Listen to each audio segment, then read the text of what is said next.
سلام، من نگینا.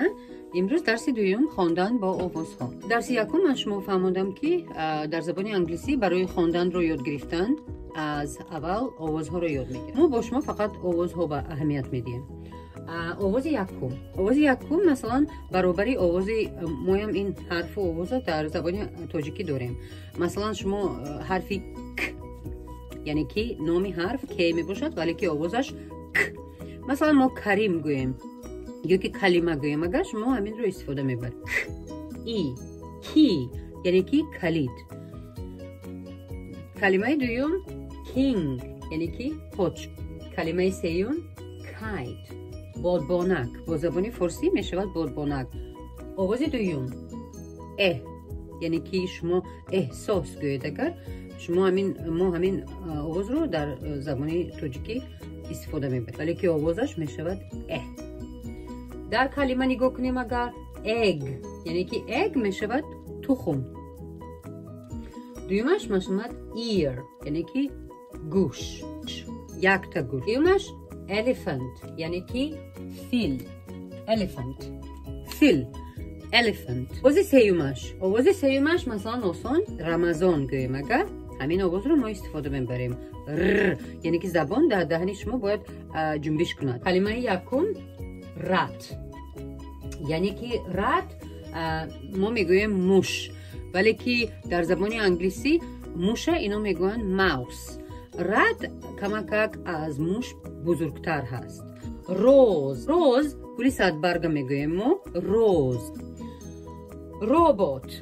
ربات شما میدونید که چی میشود. من به شما گفتنم شرط نی. در همه زبان ها ربات یک چیز میشود فقط گفتنش کمک فرقیت دارد. ربات. این آخرانش رد یعنی که رنگی سرخ. رد. چخیل ما همین رو استفاده میبریم در جمله ها. مثلا example موندم. example میشود که مثال. King wore a crown یعنی که crown میشود تاج. پادشاه که تاج دارد در سرش. The king میشود پادشاه تاج در سر داشت. The king wore a crown. جمله دوم کلمه گوش ما استفاده بردیم از این گوش من. That's my ear. She whispered in his ear یعنی که وی در گوشی او شور کرد. یعنی که آوازی پست کتی شما گوشی یگان کس یگان گپ زنی نگه میشه whispered. She whispered in his ear. جنسی زنانه را میگن she whispered in his ear. لیسیوم she picked a red rose from the garden. او صدبرگ سرخ را از باغ چیند. She picked a red rose from the garden. مثلا این آواز خودی آوازی پیشتره که نظر کردیم ک یعنی که کریم که دو تا آواز داره. یک تاش آوازی ک میشوه رنگی کریم. یک تا آوازش رنگی س میشوه ستاره گویم اگه همین میشه. مثلا اگر که بعدی همین آواز من همین آواز ها بیاید نگه این آوازی نرم میشوه یعنی که سیتی میشوه شهر. circle میشوه شکلی دایره. civil میشوه من میتونم گفتن که let's have a civil conversation. بیا رنگ آدمایی با من دادین و با حرمت با هم دیگری حرف زنیم. hard یعنی که سخت میشوه hard. مثلا cat میشوه پیشک یا گربه. carrot یعنی که carrot میشوه زردک یا سبزی. car میشوه موتور. با افغانا میگن موتور، تاجیکا میگن ماشین. کار با آوازی سخت. با کیوت یعنی که کیوت میشه. اگر که شما کودکی همین نوزاد یا 3 ماهه یا 6 ماهه کودک دستان تا بگیرین شما چی میگیم؟ ما میگیم این خیلی شیرینک هسته. اینا میگن oh she is cute یعنی که کودکی چقلاق دختر باشه میگه oh she is very cute. یا که پسر باشه اگر ما میگیم he is very cute.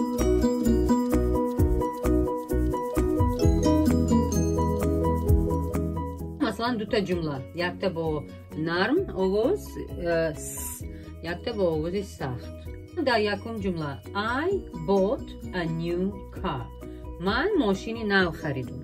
برای همین کار اینجا استفاده بردم. bought زمانی گذشته برای کلمه buy خریدن. اگر که من خریدم میگیم که ما زبانی گذشته دا عوض میکنیم همون فعل. اینو هم همینه عوض کردن با زمانی گذشته. دوشنبه is a capital city. یعنی که دوشنبه شهری مرکز هسته. عمر گوینگه نام این آدم عمر باشه شما همین آواز استفاده میبرین در زبانی تاجیکی. آواز این حرف میشه او فا عمر. اوکی این آواز یک تا آواز کوتاه داره. شورت میشه کوتاه. and آوازی برین استفاده میبرین اینا اگر که کوتاه باشه. آوازی کمک لانگ یعنی که درازتر آوازش میشه یو یعنی که شما اگر یوسف گوینگه شما همین آواز استفاده میبرین. ازش میشه یو کوتاهش میشه او. بیاین ببینیم که کلمه ها با همون آوازی او. umbrella یکی umbrella. You need an umbrella when it's raining. یعنی که شما چتری در کار هستی وقتی که باران میباره. دویمش ugly یعنی که بد صورت. اوکی under میشه در زیر میز. اگر که با زبان انگلیسی بگم اگر the green ball is under the table یعنی که توبی سبز در تگی میز هستی. under همه همین آوازها با همین او سر می شوند. یکی وقتی گفتن در شما باید بگین. umbrella ugly under آوازی یوی دراز. uniform